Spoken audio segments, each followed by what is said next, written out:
Good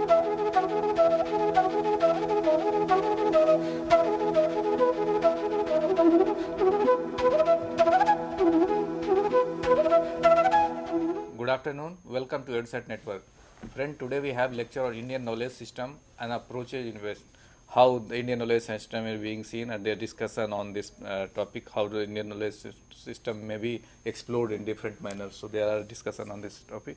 So for discussion on this topic, we have in the studio Dr. M.N. Thakur, a renowned political science thinker, and he teaches political science at Center for Political System in Jawaharlal Nehru University. So on your behalf, I welcome Dr. M.N. Thakur for EduSat lecture on the topic Indian knowledge system. Welcome you, sir. Thank you, Ramanji.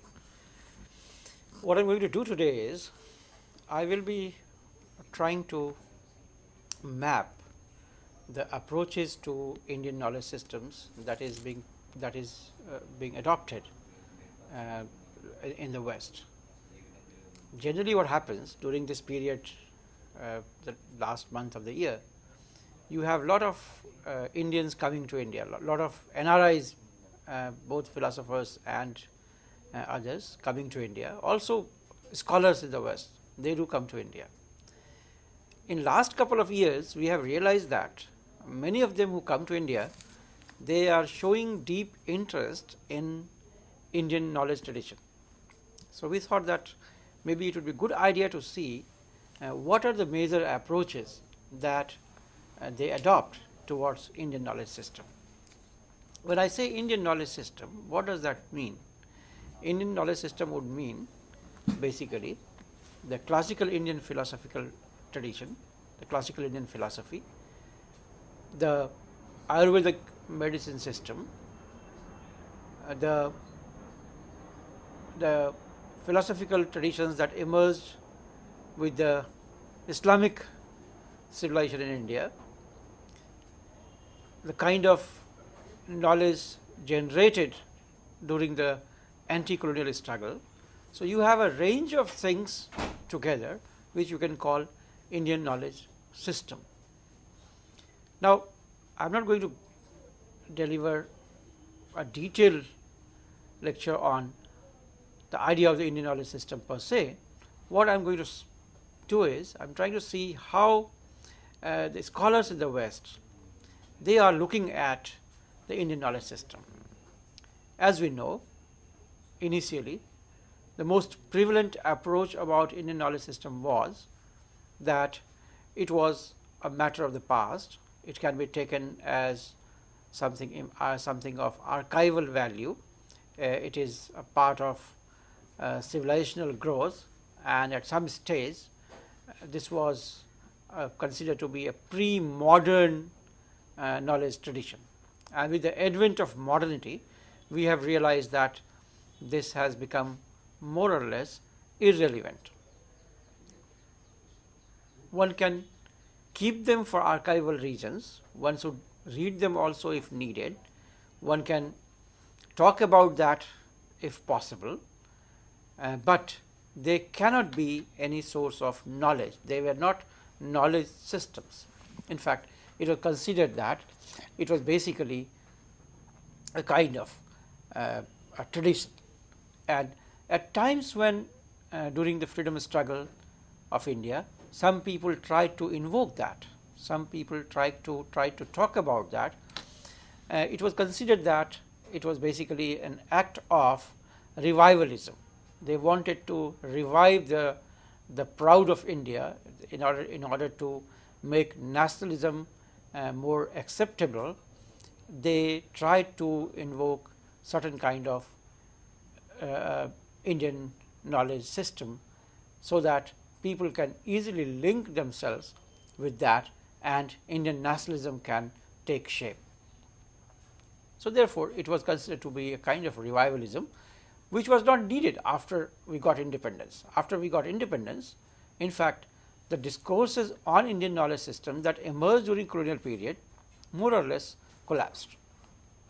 You have Gandhi, you have Aurobindo, you have Tilak, you have Ram Mohan Roy, you have Vivekanand, you have n number of political activists, philosophers, thinkers who engaged with Indian knowledge tradition during the freedom struggle. But when it comes to post-independence period, you find that the number went down drastically. One of the reasons was that the modern university system that was introduced in India did not have a very sympathetic attitude towards that. Under the Nehruvian regime, the modern university system overemphasized and in fact borrowed a lot of things from the Western university system, whereas the Western university system has moved on, and now it is much more widely open towards these kind of non-European traditions. In India, even now we think that this is not the case. Even now, the Indian universities are not very open towards this. So there are some researches in one university, in one department or other on Indian knowledge system, but it is not taken as a source of knowledge anymore. Of late we have realized in last few years in fact, probably with the idea that India is now growing as a superpower, or it might grow as a superpower, and India is a huge economy or whatever, a lot of people seem to be interested in Indian knowledge system. There are a number of examples of this. You know that in many countries of Europe, the philosophies of classical Indian tradition are being introduced as subject. Nyaya philosophy has been introduced as subject. Sankhya is being introduced as subject of study. Many scholars in the world now looking towards this knowledge system, trying to extract something or other. In Germany particularly, many texts are being translated. There are huge projects translating some of the texts of Indian knowledge traditions. Particularly in Ayurveda, you will find in Germany there are a lot of work going on. So there is a wide range of interest in Indian tradition that one can see. One of the streams of this tradition, one of the streams of this kind of resurgence of interest in the knowledge system goes back to the old approach, and you have people like Mirananda who think that this was all bogus, this was all religious. The knowledge, it was not a knowledge system, it was a religion which should be a matter of past, and what we have to talk about basically is the modern knowledge system, the modern science, and you have to overcome all this, and these were the consciousness of the past, and we should dump them. This is one of the most prominent approaches that you can easily see.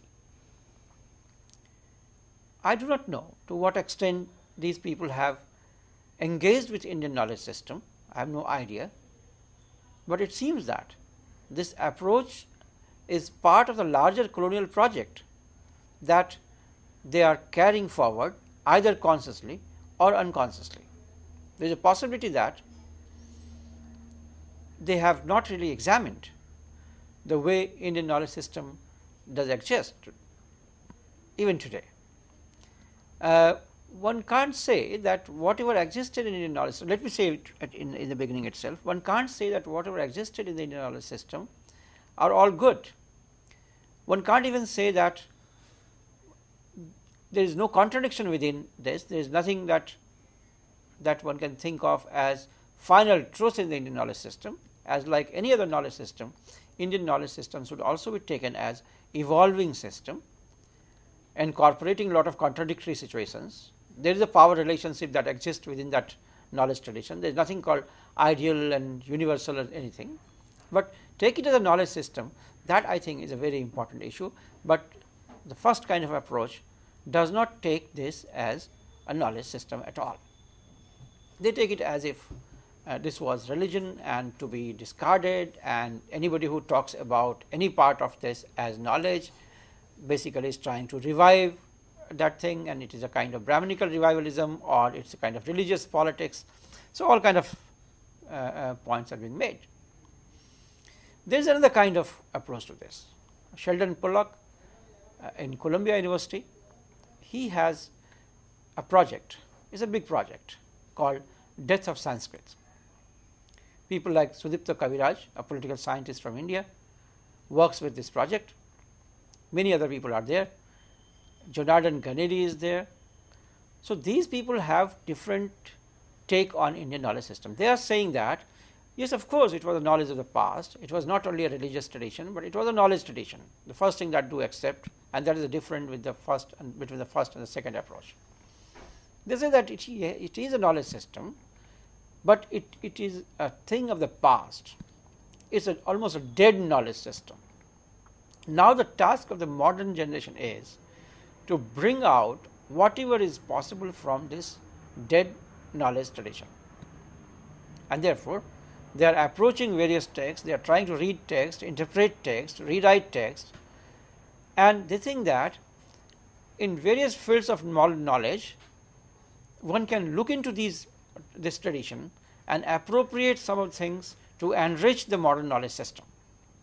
That is the second kind of approach, and you will find that Jonathan Gunnery has edited a book on Indian logic, several books on Indian logic. Pollock has series of articles and books on Indian knowledge tradition. Kaviraj is working on rasa theory and the modern aesthetics. So, this is one kind of approach that you come across very easily. The problem with the first approach is that it has not even taken into consideration the nature of the modern the traditional knowledge system. Despite not knowing anything about it, it is out to reject them. But the problem with the second is that it considers that this knowledge system is a dead knowledge system. It does not have any value at the present, except that it does retain lot of important insights. It does not consider, this approach does not consider that there is a possibility of constitution of a society based on this knowledge system, which can be a very different society. So, it only looks at this as a resource from where you can take something, but not as a vibrant knowledge system surviving in the world, producing a different kind of culture, giving a different kind of notion of humanity, giving a different kind of notion of society. The third approach is of a kind where they do consider that this is a knowledge system. It is still a vibrant knowledge system. It is a vibrant knowledge system in the sense that people in the country are still practicing this knowledge system and continuously contributing to this knowledge system. Ayurveda is a vibrant medicine system. The philosophies have, Indian philosophy is still acceptable. Many of the philosophical traditions emerged during the Mughal period, like Sufism and all, very popular even now. People do listen to them, people do meet experts of this, people do live their everyday life with the help of the experts of this knowledge system. So, therefore, it is very important to explore the local cultures. It is very important to see what is surviving in this local culture, and it is something of great importance. This approach, the third approach, would think that in the West there are many problems that they are facing, like conflict, and there is a possibility that those conflicts can be solved with the help of techniques of conflict resolution being used by people in India, and those techniques are basically drawn upon the traditional philosophy or Indian philosophy or Indian tradition or Indian knowledge system, whatever you call them. The problem with this approach is it does take into consideration that there is a very important segment of Indian knowledge system still surviving, but when it comes to apply grounds for testing the knowledge systems, then real problem begins, because they think the epistemology of testing the knowledge system has to be universal, modern, scientific. It's kind of Popperian model of knowledge. So, they say that, well, whatever practices you are doing, we will be interested in that, we would like to give an ear to that, we will try to understand what they are saying, but we will take them as knowledge if and only if that is tested on the grounds of modern knowledge system. This is an interesting idea, but a problematic idea.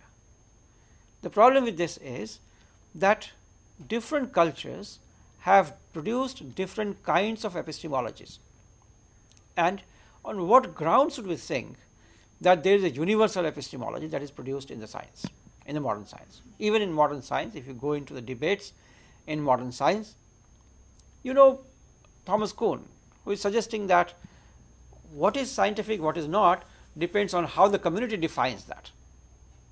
And there is a possibility of paradigm shift, and with the shift in paradigm, everything changes. It does not mean that science has changed, it does not mean that nature has changed. What has changed is what is being taken as the authentic knowledge. So, the paradigm shift is possible in different cultures too, and in that case different cultures have different epistemologies. Now, is it possible to test Indian culture or Indian knowledge system, Indian tradition of knowledge, on the paradigms defined by the tradition itself? That is the question. This is a big debate in Ayurveda, very big debate in Ayurveda. Some people say that Ayurveda should be tested on the grounds of modern medicine system. And what is the ground of the modern medicine system? That knowledge emerges from experiments. So, you have a hypothesis, then hypothesis can be tested through experiments and take n number of examples. If you reach to a sizable number of examples, then you can make that as theory, and that becomes your knowledge. Now, what happens in modern medicine? When a medicine is invented, it is tested in the lab, it is tested on animals first, then it is tested on human beings, and a good number of human beings are tested. Once it is approved, then it is sent to the market. The advantage of this kind of approach is that you can say that, well, whatever you are going to use has been scientifically tested on many people, and every time it has proved right, therefore, it is being used on me, and there is a possibility that it will be right. So, another advantage is that, well, if it fails, then one can go ahead, conduct more experiments, modify it further, and reach to a better medicine that can be useful. But the problem with this approach is at the basic assumption itself. What is the basic assumption? That if you have tested something on 1000 people, then you can assume that 1000 plus 1 people will also respond in the same way. This might not be true, because every individual may respond to something very differently. There could be geographical differences, there could be cultural differences, there could be biological differences, there could be many kinds of differences that will force the response, that will make the response differently. Now, if you have tested in so many cases, but that if you do that, probably it will be very costly. So, if you have tested on so many cases, then you can say that, well, this is correct, but even then it can never be tested on all the people.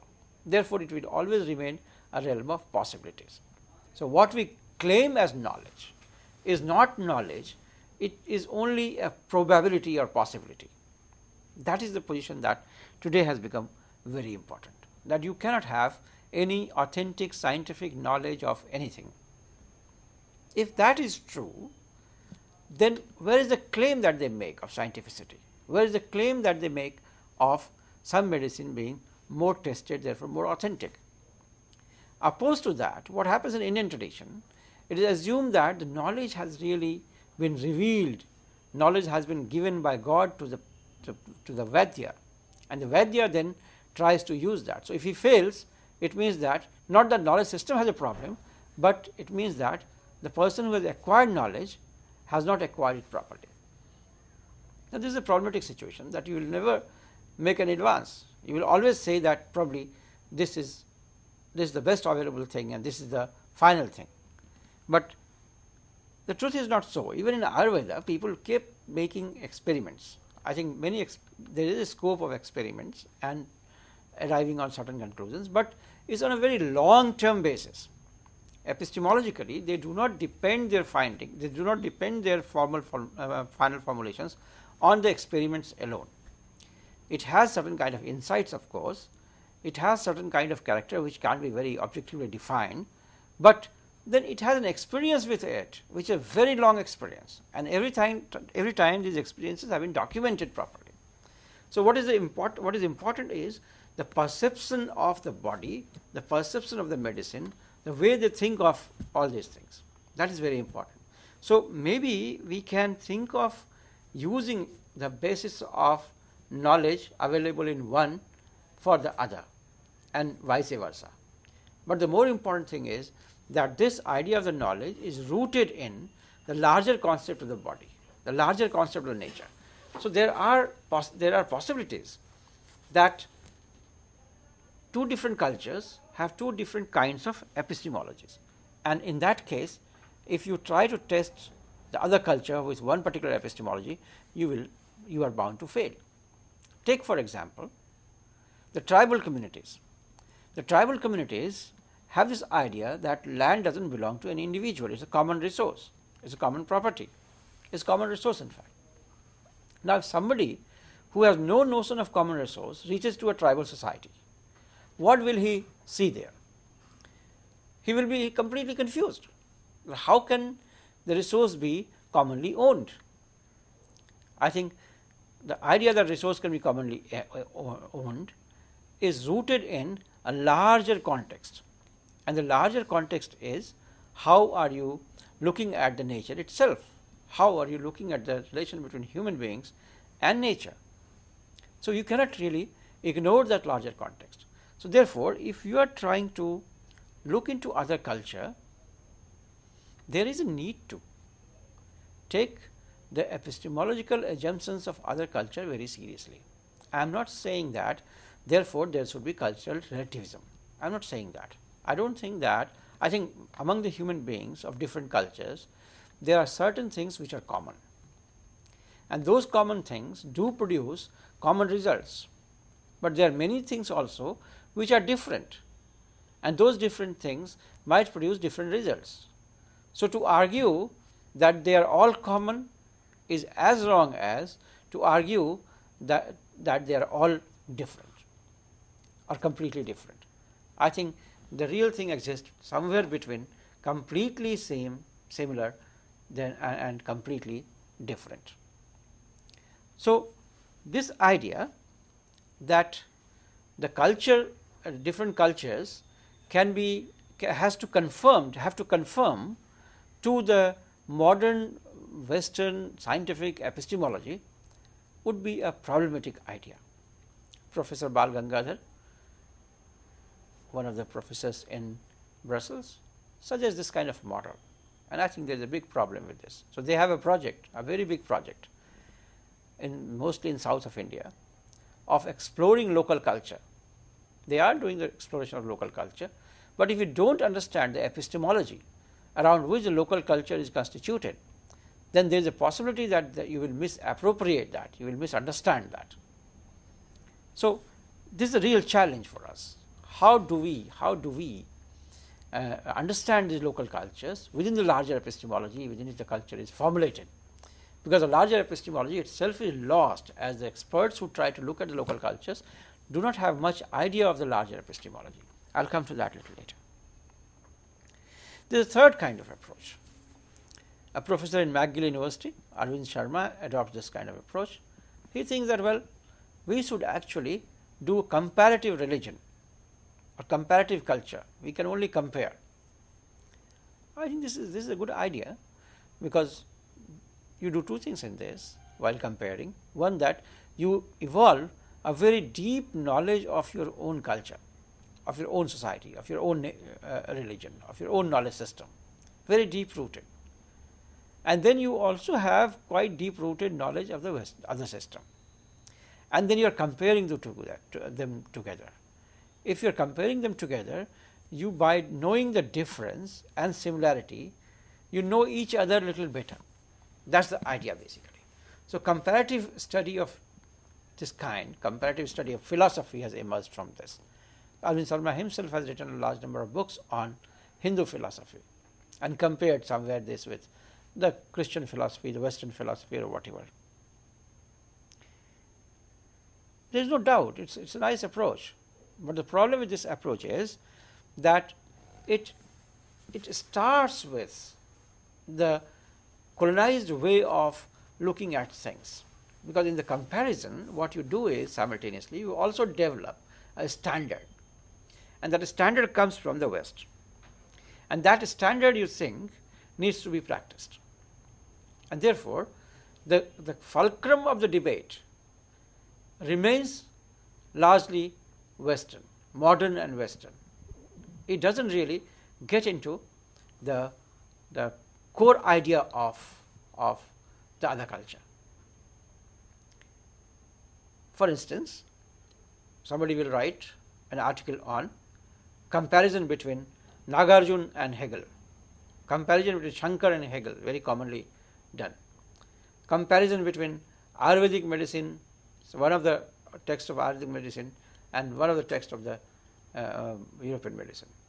So, such kind of comparisons do not give much to us.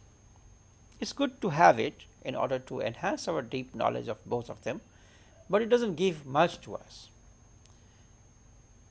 because it actually fails you in going deep to either of the two cultures.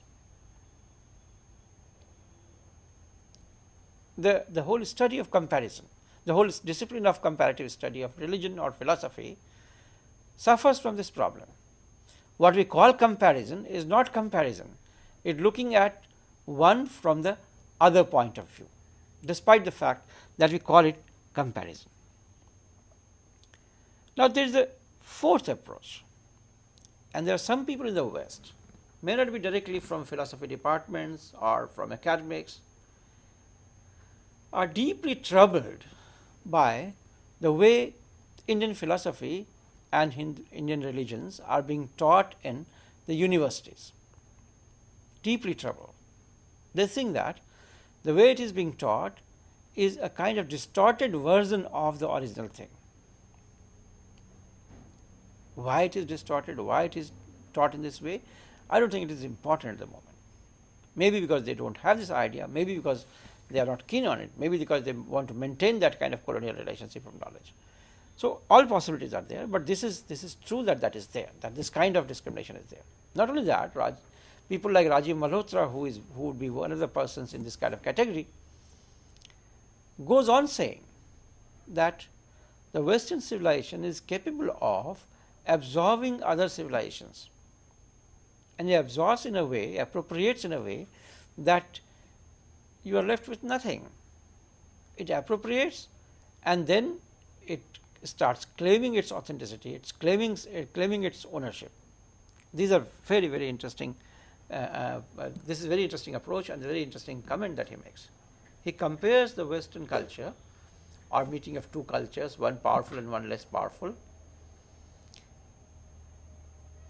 by giving an analogy of tiger and a goat, that if a tiger eats a goat, what happens? Tiger appropriates the energy of the goat, becomes more powerful, but if somebody wants to look for goat's DNA inside the tiger's body, we are sure that it will fail. You cannot get any DNA, there is no DNA left there. So, when a dominant culture absorbs the other culture, what it does is, it takes all the knowledge systems, all the important parts of the knowledge, and ultimately it denies the existence of the other.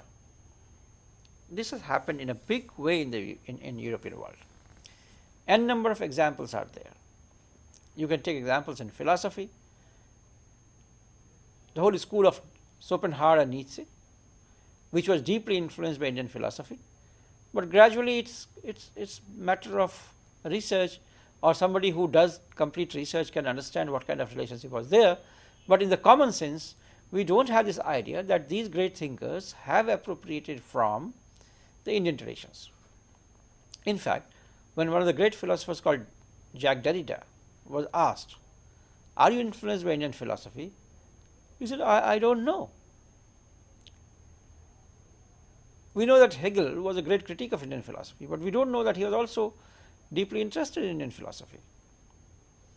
You know that Delphi is a great philosopher, and he was impressed by Indian philosophy, but by now we don't know about that. So many of them have taken things from Indian philosophy, but gradually in the next generation it is completely forgotten. And the classical case is Pope Sylvester II of France, sometime in 1080 or 1010 AD. He was the Pope. He belongs to France. Now, he is the person who took the number system from India to Europe. You know, this number system, which is written as 1, 2, 3, 4, 5, was not something that they knew earlier to that. They used to write numbers in Roman letters. And the problem with the Roman letter is that it cannot really be very useful when it comes to big calculations. For a small calculations, a small numbers, it is fine. But if a huge number, then it becomes a big problem. Now, the Europe, particularly when it was rising to power, when a lot of trade started in Europe, this became a big problem for them. So, at that moment, introduction of Indian number system to Europe was, I think, a revolutionary act. But what happens to Pope Sylvester II? That is very interesting to note. Pope Sylvester II is now considered as one of the devil soul. He is considered that it is argued, it is suggested that Pope has direct interaction with souls, and Pope was dealing in ghost. All kinds of things are said. Just because probably he was capable of understanding the dynamics of this number system, the power of this number system. The problem goes to this extent that the Pope is symbolized as one of the problems in the church history, and his grave is taken as if is a grave of a devil person, where if any other pope falls ill, there will be that the Pope Sylvester II's the grave of Pope Sylvester II will become wet. If any pope is going to die, the symptom will be that the bones of Sylvester II will start cracking and it will produce some sound. Now, this is ridiculous. Why it is happening? I think in the West there has been a problem that it has colonized the rest of the world, and it is not accepting that what existed in these worlds was also a kind of knowledge system. Because once they accept this, their whole argument of burden of civilization will collapse completely. So they don't accept that. They think that these knowledge systems were actually religious systems. So you have this kind of approach of Rajiv Malhotra, who thinks that we need to highlight these differences. We need to understand that if our scholars are feeling discriminated in the academia of Europe and America, we should try to articulate why are they feeling discriminated. We should try to understand what is the difference between the way we think and the way Europe and America they think. So this difference, Rajiv Malhotra thinks, is quite crucial, because this is something that will keep the DNA of this culture always present in the body of the dominant culture. And he gives an example. The example is yoga. He says that some of the traditions of India have certain concepts which cannot be translated. So many of the concepts, many of the materials, many of the resources have been translated to the Western knowledge system and ultimately made part of that, and the origin of that is almost denied. It is being converted into European knowledge system. This is going very fast, except in some places, in some cases, where it is just not possible to digest that particular concept. And he gives an example of yoga. Yoga is something which can't be anything but Indian. The Americans have experimented with this. They have introduced power yoga, they have introduced creative yoga, they have introduced n number of yogas. But yoga remains at the center of this. That word they cannot eliminate. The moment they eliminate that word, the moment they translate that word, the meaning is different. So they have to retain that word. So therefore, in future, if large number of knowledge resources are appropriated and translated by those countries, even then, if some of them will retain its own original form, we will at least know that from where it has flown. Very few people today would believe that the Greek philosophy was deeply impressed by Indian philosophy of that time.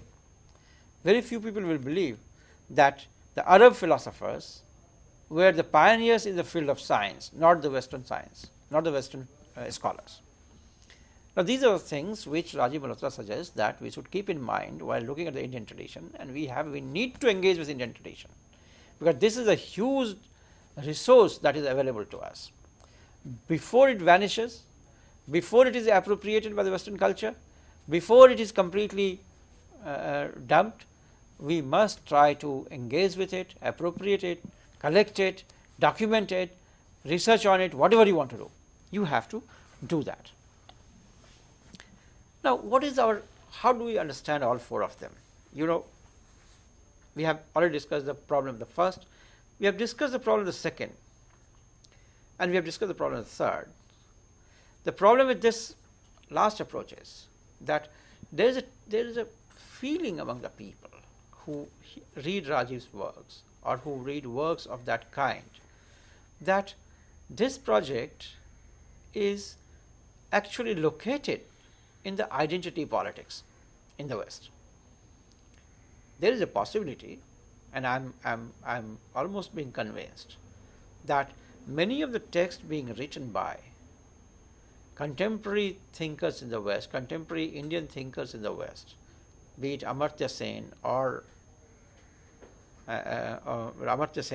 Sudipta Kaviraj or many of them, they are product of certain kind of complex that these scholars are carrying forward with them in the European world or the European and American world due to being Indian, and they want to assert that India has a huge knowledge system. Now, there is no harm in this kind of politics of identity. I think it is very important to have this kind of politics of identity, because this will bring forth many cultures available in these different parts of the world, if they are conscious of their own culture. But the problem is that once you fall in the trap of the identity politics, there is a tendency to ignore the internal contradictions of the system. There is a tendency to get into this whole idea that we already had all knowledge possible. I think that would be a wrong way of handling it.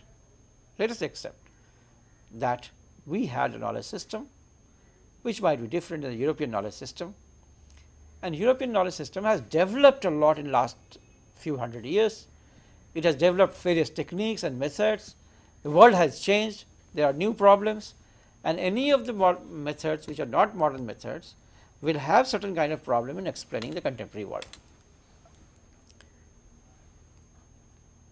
But that does not mean that contemporary world cannot be the ancient or the traditional knowledge system or the Indian knowledge system has no relevance for the contemporary world.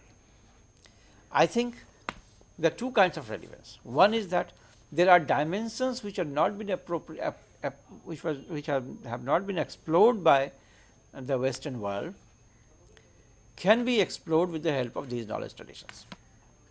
This is what many of them would argue. Raji would argue very much about it, that well, even the management can be done better if we mix the modern management techniques with the ancient Indian techniques or ancient Indian philosophy.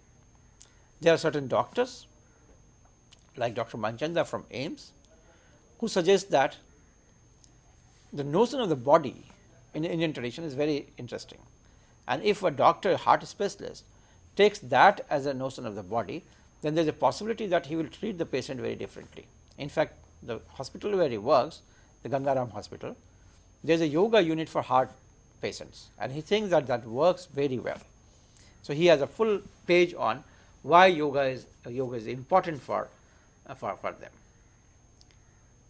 So, it is not to say that the Western knowledge system is bad and East versus West kind of politics is there and we have to really deny them. What I am proposing is, what I think we need to do is that we have to understand that there has to be a democratic dialogue between these traditions. There got to be democratic dialogue. If there is no democratic dialogue between them, there will be a big problem. We will fall into the identity politics, or we will fall into rejecting this completely, the old colonial discourse. So, how do we establish a dialogue? Obviously, for dialogue, what you need to have is at a very equal level of discussion. You have to first assume very clearly that different societies, different human conglomerations in different parts of the world, in different geographical areas of the world, produce different kinds of knowledge systems. And it is possible to understand, it is possible to accept, there is no, you don't need much labor to accept this, bring home this point that human beings are creative beings and they respond to the environment, and wherever they live in different parts, whenever they live in different parts of the world, wherever they live, they develop certain kind of knowledge system based on their immediate experiences. Now, if the same area suddenly starts having a new kind of experience, obviously the old knowledge system will not be able to handle that. But that does not mean that all kind of knowledge that it has accumulated are useless knowledge. That does not mean that that kind of knowledge which they produced by their own engagement with circumstances are not useful.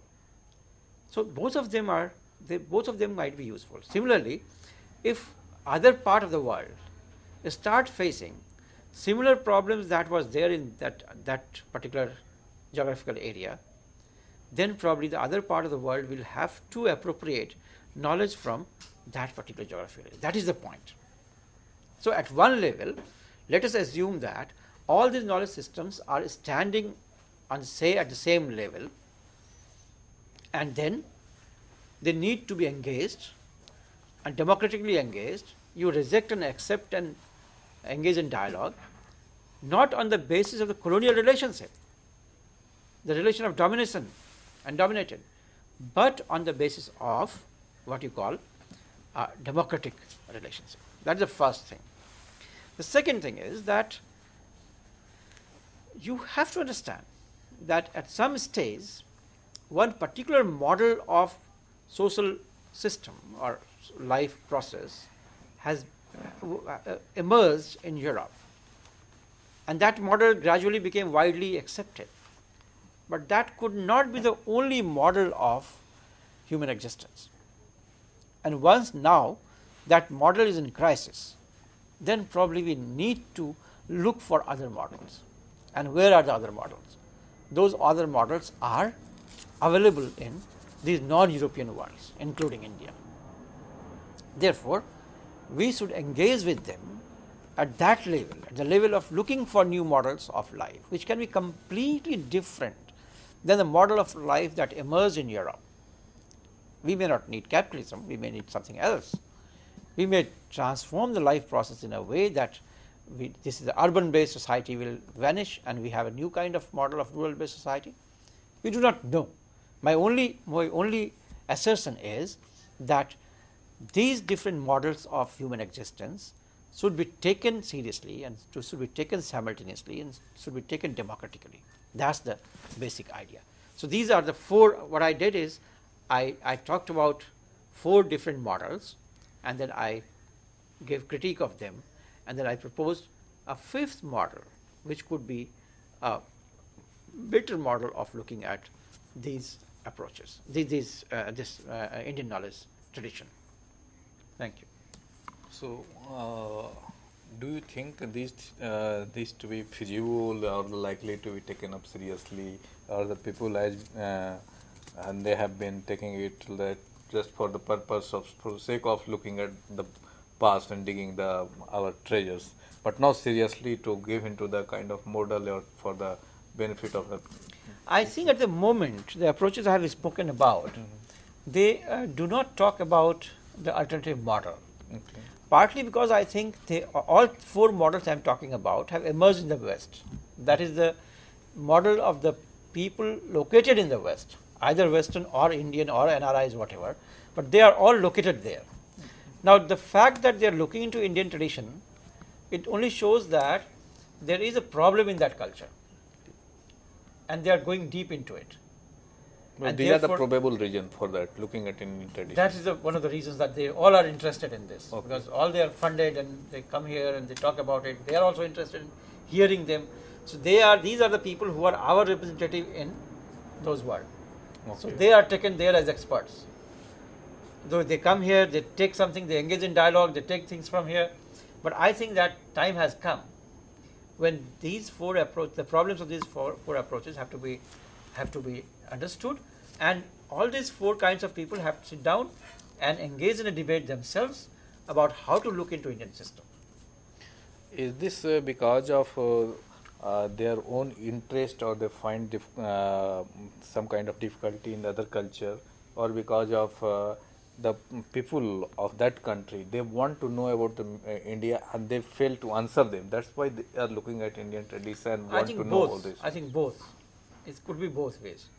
There is a possibility that there is an identity politics, and therefore they are facing trouble of this identity that we are Indian and India has such a huge thing. They all know that India has such a huge thing, and therefore they want to know about it. Like a Marxist professor from India, Sylvester himself, Okay. went to Russia, Mhm. spoke on Marxism, Mhm. Marxist theory of state. At the end of the lecture, nobody asked him anything about Marxist theory of state, Okay. but everybody asked him, what do you think is yoga? Which means that they also have a kind of understanding that what an Indian can contribute to the world culture. It means the people are having their own interest and they are forcing a scholar to look at the things. I think so. This is a situation that they are creating the situation in which Indian scholars are supposed to look into this. That's what is happening, it looks like. So, one thing is that they are the setting agenda. Now the terms and condition will prevail there, or what we have in our traditions. Like as you said, when the Western thing set the standard, but the answer, or what we can say, the solution we find from the Indians is like put Ayurveda and modern system of medicine. If Ayurveda cures the diseases, what is the harm of adopting them? But if we go through the modern medicinal system, they might fail to solve give the proper result or the expected result. That is true. That is a matter of debate, I think. That's why I'm saying that what they have to do is they have to understand that this knowledge system has its own epistemology. The first task is to understand that nature of the epistemology and understand the knowledge system from that epistemological point of view. Okay. Then only you can engage in a good debate. Otherwise, what you will do is, I will have my assumptions and I will try to examine you with the help of my assumptions, and I will decide about you from my assumptions, which would mean that maybe I will not be able to understand what you are saying at all. Okay. Isn't it? The first task is to understand that. Then you can decide, well, there can be some universally arrived proposition of knowledge, and one can work on that. There's no harm in this. One thing which I like to know about that, when the first civilization, it was the Sindhu Indus civilization, that was urban-based civilization. After that, about 2000 years, it has been almost a rural-based society in India. only in the last century we witnessed the number of cities and the urban centers are coming up and growing. So, what could be this region? And the other thing with this, all the people, all the rich people now are preferring to go to the villages, living into the farmhouses and live like a life like a old age become kisans of India, farmers of India were doing. So this pattern, this shift in the lifestyle, where from here, where will go? No, you know what is happening today? I think people are fed up with this urban-based civilization. We all know that it is very difficult, but also that the facilities are available here. We don't want to leave. Now, second phase is coming, where, like Indian President announced earlier, the earlier President of India, that create urban facilities in the rural areas, so that we can go there and stay. That's the second phase. That is also not great, because what you are going to do is we are going to convert rural area into urban areas, semi-urban areas.